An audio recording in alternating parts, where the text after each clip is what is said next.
Yo, hari ini IHSG ditutup melemah 0,3%. Sempat tes area support di range sideways-nya, supportnya di sekitar 5060 5078 dan low-nya hari ini sempat di 5073,92. Ya, masih di range sideways ya. Selama nggak turun ke bawah 5000 rasanya sih masih oke-oke aja sih indeksnya. Ya mudah-mudahan nggak turun ke bawah 5000 lah. Terlebih lagi kalau misalnya sideways di range 5060 atasnya 5180-an ini masih bagus sebenarnya. Mudah-mudahan cepet breakout area 5180 5200-an dan bisa lanjutin menguat marketnya. Oke, sekarang kita akan lanjut bahas saham-saham hasil explore dari AFL. Seperti biasa saya udah pilihin. Ada berapa ini ya? 8 saham lah yang kira-kira menarik buat dipantengin besok. Pertama dari perbankan. Ada Bank Rakyat BBRI. Kalau misalnya kita lihat fraktalnya berapa ya ini ya? Oh pas 3380, pas tutupan di fraktal 3380. Akumnya paling enak dilihat sih ya si BBRI ini daripada si kalau dibandingkan dengan beberapa bank besar lainnya. Selain BBRI, yang kedua yang akumnya menarik itu Bank Mandiri. Ini akumnya gede-gede, cukup nanjak ya. Tapi konsistensinya lebih bagus si Bank Rakyat. Dan hari ini juga Bank Mandiri sudah naik. Harusnya sih udah beli ya tadi. Sempat ada di rekomendasi juga buy if break 5850. Tinggal Bank Rakyatnya yang belum naik. Jadi buat besok ini rasanya bisa buy if break 3400. Karena kalau misalnya digeser ke hourly terus di zoom out dikit lah. Nah, ini kelihatan kayak area-area resistennya 3380 3400. Jadi ya sekalian aja buy if break 3400. Cut loss-nya di bawah 3300.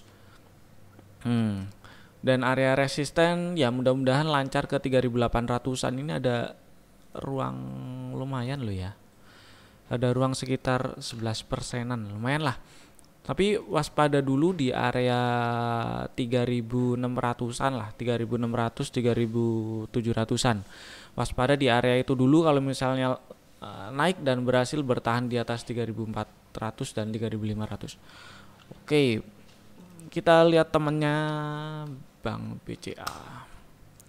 BCA ini juga menarik, cuman akumnya nggak semenarik Bank Rakyat sih memang. Kalau chartnya menarik, chart harganya menarik, saya suka. Dan kalau dari harganya ini ada peluang melanjutkan penguatan jika berhasil breakout fraktal 29500. Dan ya area resisten pertama di sekitaran 30.500-an lah, area-area itu dulu. Kemudian kalau berhasil breakout ya atasnya ini berapa swing high-nya, ini high bulan Agustus di 33.000 mudah-mudahan sih ya. Tapi harus bisa breakout 29.500. Meskipun si akumnya ini bukan yang paling bagus, tapi ini juga nggak jelek karena setidaknya mulai dari ini ya, mulai Oktober lah, mulai awal Oktober sampai sekarang itu bisa dibilang akumnya cenderung sideways. Dari yang sebelumnya distribusi cukup signifikan ya, ini turunnya curam, terus banyak histogram merah dan cukup signifikan histogram merahnya. Kemudian paling enggak distribusinya udah mereda lah 1 bulan belakangan ini, jadi ya enak untuk diamatin. Cukup menarik ini si Bank BCA nya. 2 banking sudah, kemudian kita geser ke Astra. Astra hari ini sempat kemarin minggu kemarin itu sempat ada ini ya, inside bar pattern 5.300 5.500. Tadi sempat turun ke bawah 5.300 tapi langsung naik lagi dan tutupan di 5.400. Jadi nggak hitungannya sih nggak breakdown inside bar, outside bar. Dan buat besok sih masih sama ya strateginya seperti yang untuk yang kemarin. buy if break 5.500 aja, cut lossnya geser dikit ke bawah 5.275. Cut lossnya kalau turun ke bawah 5.275, dan area resistennya masih di sekitar 6 ribuan. Ya, mudah-mudahan lancar lah ya.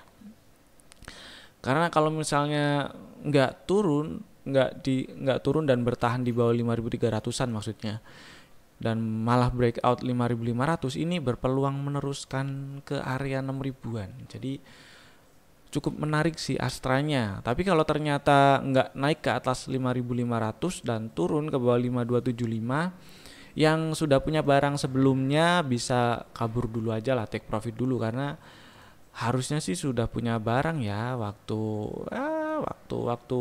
sudah breakout 4.900-an ini sempat diajakin beli kalau saya nggak salah ingat. Next, MDKA. Oke, MDKA tadi sempat tes 1775. Ini kebetulan fraktal bawahnya di situ ya, 1775. Dan akumnya masih bagus sih, masih nanjak. Buat yang sudah punya barang ini ya, dipasang trailing stop aja di bawah 1775. Jadi kalau selama nggak turun ke bawah 1775 ya sudah disimpan dulu aja, dielus-elus nggak apa-apa. Kalau berhasil breakout 1900 malah ada peluang ke 2000-an. Tapi kalau ternyata turun ke bawah 1775 ya sudah, relakan, kabur dulu aja nggak apa-apa. Terus next, INKP. Nah, si INKP ini kalau kita, ini kasih moving average lah. Hari apa ya ini ya? Tanggalnya aja deh. Tanggal 21 Oktober kemarin tuh kan sempat naik nih. Naik terus kemudian koreksi. Dan ya kalau kita lihat trennya sekilas lah ya, kelihatan sideways sih. 8.000 9.900-an range-nya. Kalau diperpendek dikit trennya, nah kayak gini baru kelihatan pendek. Ini ada swing. Kalau ini kita anggap low-nya, terus ini high-nya, ini higher low. Memang belum ada higher high, tapi ada peluang membentuk, ada peluang rebound jika berhasil breakout 9250. Jadi strateginya bisa sih buat besok buy break 9250 aja. Cut loss-nya kalau turun ke bawah 8.900. Area resisten pertama di fraktalnya di 9550. Ya, kalau berhasil breakout ya berpeluang ke 9900, 10 ribuan. Mudah-mudahan sih ya. Next, kita geser ke properti P1. Ini sempat turun ya? Oh enggak. Nah, jadi si P1-nya ini masih di range inside bar 404 424. Tadi sempat turun dan tes 404-nya dan kemudian membal lagi, tutup di 418. Masih oke lah ya, yang punya barang masih bisa di hold. Mudah-mudahan berhasil breakout fraktal dan bahkan breakout area ini. Perkiraan area resistennya sih mepet dengan fraktalnya sekarang sih di 428 434. Perkiraan area resisten terdekatnya di area situ. Akumnya masih bagus, jadi yang punya barang masih bisa di hold. Belum ada sinyal reversal, pembalikan, belum ada sinyal untuk jualan, dan akumnya masih bagus. Mudah-mudahan lancar lah, mudah-mudahan masih bisa tes area 428 434 atau justru malah berhasil breakout, mudah-mudahan. Terakhir, Harum. Nah, kalau si Harum ini, ke sini aja. Harum ini masih di range inside bar 2090 2220. Lebih ke yang punya barang aja ya. Yang sudah punya barang pasang trailing stop di bawah 2090. Jadi kalau turun ke bawah 2090 ya kabur dulu lah. Kalau berhasil naik ke atas 2220 memang ada peluang meneruskan penguatan sih. Kemungkinan area target breakoutnya lah ya kalau kita lihat. Iya ya. Kisaran ini apa ya? Ini dari mana 2360 ini? Saya kok lupa. Kalau nggak salah, ini sideways. Kemungkinan target breakoutnya di 2360. Mudah-mudahan sih ya. Mudah-mudahan malah berhasil breakout 2220. Tapi kalau ternyata turun ke bawah 2090, yang sudah punya barang di kabur dulu aja lah, take profit dulu nggak apa-apa. Oke, itu dulu dari saya pembahasan beberapa saham pilihan hasil explore dari AFL dan pembahasan singkat tentang market hari ini. Sampai jumpa di video-video kami berikutnya. Jaga kesehatan, stay safe, stay at home, nggak usah kelayapan kalau nggak penting-penting banget. Dan bye-bye.